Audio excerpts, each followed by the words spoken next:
अपने मुल्क के लिए सबक कर रहा हूं। मेरे लिए इस वक्त कौम मेरे साथ खड़ी है।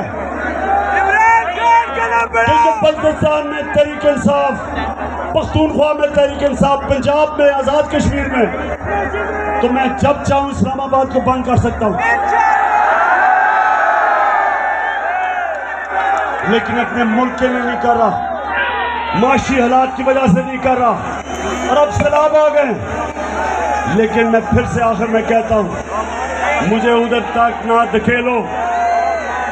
मैं वो हूं, वो जितना आप कोशिश करेंगे मुझे प्रेशर में लाके, डरा के, धमका के, FIR काट के, मैं उतना और जोर से आपका मुकाबला करूंगा।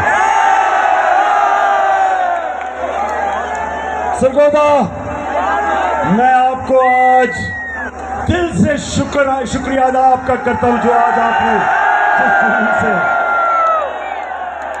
यहां इस गर्मी में आप आए।